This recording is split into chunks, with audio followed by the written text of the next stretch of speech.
Okay guys, the false grip. This is something that will be unusual to a lot of you, especially at the start if you've not done ring training before.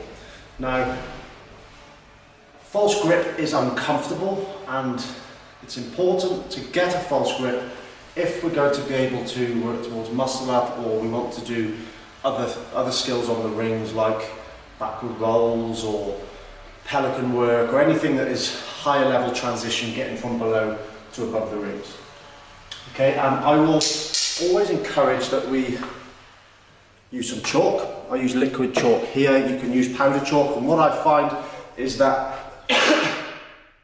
is that powder chalk tends to blow off a bit easier than liquid chalk, and with liquid chalk we actually want to get it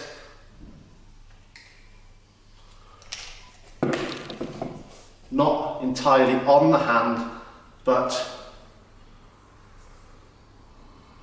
into this area here, because that's where a false grip will actually be contacting the rings. Let's have a look at what it actually looks like. So again, the beautiful thing with this liquid chalk is that it dries pretty quickly, so that I can now grip the rings. Okay, now a usual grip that you would have probably done pull-ups either on a bar, on a branch, or on rings will be like this, where we just hold the ring. Now for a false grip, we are going to actually assume this, almost like this bicep pose type position, because the ring is going to load onto this nook in here. Okay, so we're going to take a grip of the ring up on the side, and then we're going to let the ring, or let ourselves roll around from here down to here, and getting that weight into the ring here. Now it's worth a note of caution here that if you just look back through, I would be misleading you if I was to say that this is going to be a comfortable position. It's not. Okay? And it's going to take time to build up, because you've probably got soft skin here. If you look back through my social media, you'll see the amount of times that I have torn the skin there. We have to build up callus just like we do from manual work here. Okay, so this takes time, but we need to get used to it at some point, and earlier on the better if we want to be able to get used to it faster. Okay, so we're going to take a grip of the rings on the side like this, then we're going to roll around until we end up and feel our weight in this position here.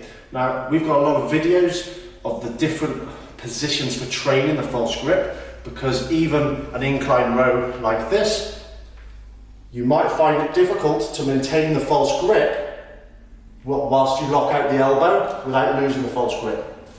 That's the nature of it. It's an unusual position because it places your forearm muscles into a position that you're just simply not accustomed to. Okay, so this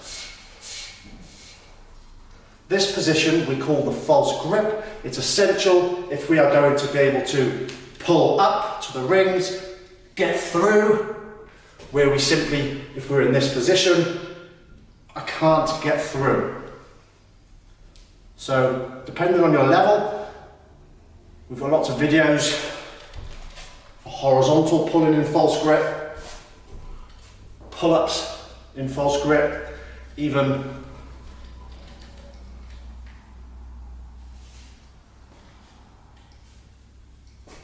inverted hang, German hang in false grip. Okay, so the sooner you get used to it, the better in your pulling training.